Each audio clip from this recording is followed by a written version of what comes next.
So, welcome to a Friday afternoon up on the Wirral. I'm visiting the Red Fox today, where I'm looking forward to trying some whiskies with the landlord Dave, who runs the Red Fox over on the Wirral here.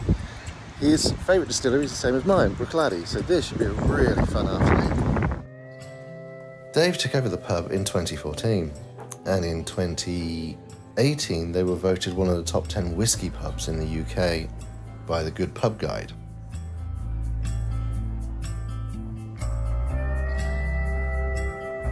Right, so as I said, I've come up to the Wirral and meet Dave, who's a very, very knowledgeable man when it comes to whiskies. In fact, his favourite distillery is my favourite distillery, Bruichladdich, as you all know. So we've come up to talk about what's a good entry-level whiskey, what's a good mid-range whiskey for someone who drinks whiskey a lot and wants something that's a good every day, and a couple that might be truly outstanding. I will give it away, and the truly outstanding ones will be Bruichladdich, which isn't a surprise. So, Dave, what's up first? What do you recommend? Okay, so a question we get asked a lot here on the bar is, don't drink whiskey, but would like to try something. Yes.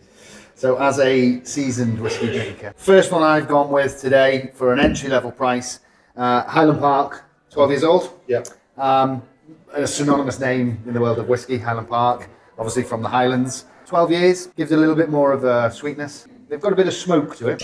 So that's a good thing, isn't it? So you're coming into this, you get a bit of both worlds. So you get the sweet, and then you get a little bit of the peat. So you can sort of work out where your palate goes.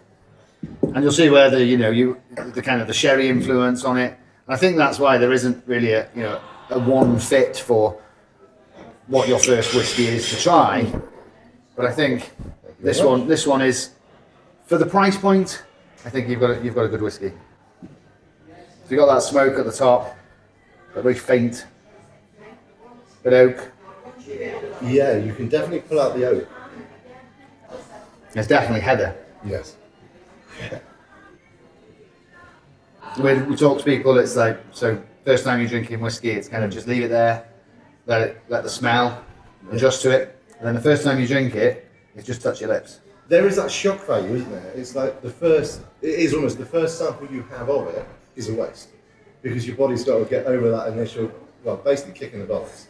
Once you pass that, that's when you can really begin to appreciate some of the subtleties in there that we miss. One big thing I say to people that don't drink whiskey is really heavily breathe out. Because a lot of people tell me, it burns. You should probably drinking really rubbish, cheap whiskey. But equally, the ethanol, the fumes, if you breathe them in, that's what the burn is. So when you literally, and then accentuate the breathe out, and you get a totally different feel. You see, now that's a trick I never knew. I knew about the first one's a waste, so just get that one over with because it's the shock. And then after the second and third ones is where you begin to appreciate it. Didn't know about the trick about breathing out. Right, so number two. Number two, so we've gone a little bit potentially off-piste here because Cavalan. I've chosen this one because it's the port cask finish. When you open this straight away, you just get the port. The sweetness from the port. Yeah, it's a much heavier note on the back of your palate, I find. It really does sit there. Whereas a lot of the sweeter whiskies just go up and over.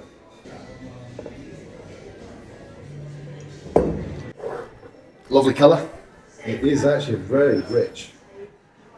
Very rich. Very dark. Lovely. That nose is changing that straight away though, even just putting it into the glass. Yeah, it's so much more intense than what you actually have out of the bottle. There's a couple of different layers there. That sweetness is right coming through at the end. Is there almost like a chocolate layer? Well, yeah. That's really interesting. I didn't expect that. That's definitely got a much deeper sweetness to it. And keeps going. Yeah. Because that dark chocolate's there now. So the sweetness is gone. The long, dry it's finish. just sitting in the back of your palate.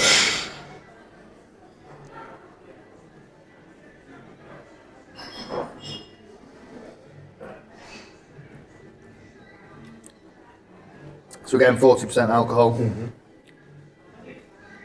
I've really enjoyed that. Hey, at least I managed to pick something that you like. Yeah, absolutely. That's good.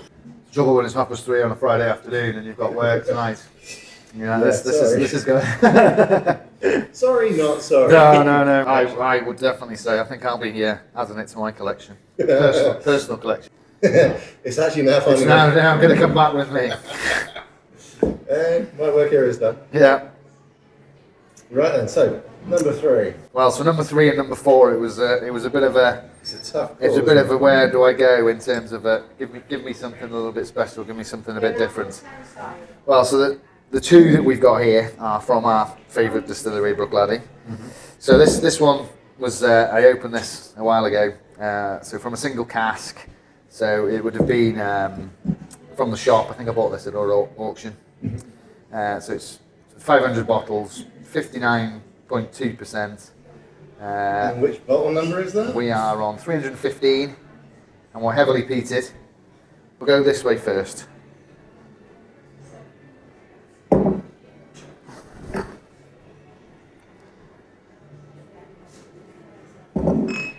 you very much. So light colour. That is the thing with Bruichladdich as well. Oh, A lot of their whiskies are quite light. I mean, you get like the Black Arts, that's incredibly rich, which is actually my favourite one of all time. it is. My wife bought it for me for my 40th, and it was a 3rd edition. I've had a lot. That's all I'm going to say is I've had a lot. That's so different and nice. That's so, yeah. That smell, it's just when you walk into the mash tun. It's that smell. It's the barley, the roasting, the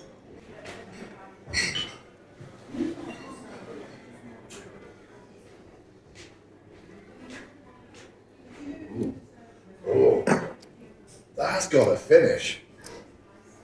Oh, that sits. No, that's a peated whiskey. There you go.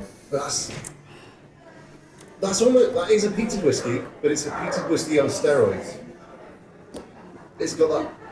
It's not got the harshness that you would find in a lot of like the Lagavulins. They always have that harsh note on the back. This just goes sweet. It's got that very oily mouth feel to it. Yeah. It's that texture, which I think those two perhaps lacked a little bit of. This is a whiskey for a whiskey drinker. Yes.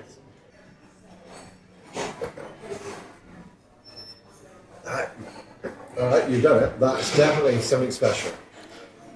Really is something truly special. Wow. Well, I'm glad I saved a bit for you. So am I. That's going to be a hard one to beat. It's kind of my definition of a whiskey that I absolutely adore. So on to this one. We've opened just for today. Special visitor needs a special whiskey. Very honest. So this has come from the flat. It's so one of their micro prominent single series casks. So where they take it and they use a single cask and they've aged this one in Amarone. So first fill Amarone casks. So we've got a couple of Amarone ones, cask finishes on the bar. Yeah. So you kind of expect Turkish delight, Yeah. that red wine flavour to it. Immediately when I opened it, you get red wine, but I think you're getting more of the barrel. I think it's more of an oak for me. It's not as sweet as perhaps what I would expect an Amarone cask finish to be. Right. You definitely do get a bit of red wine in the back of that. The red wine's definitely there.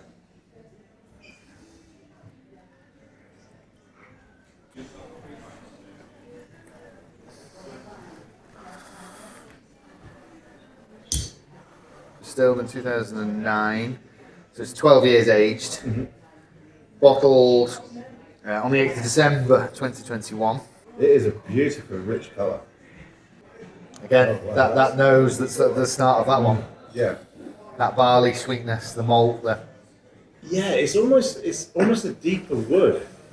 I almost want to say almost a rosewood, but yeah. it's really not something you expect to pick out from a whiskey.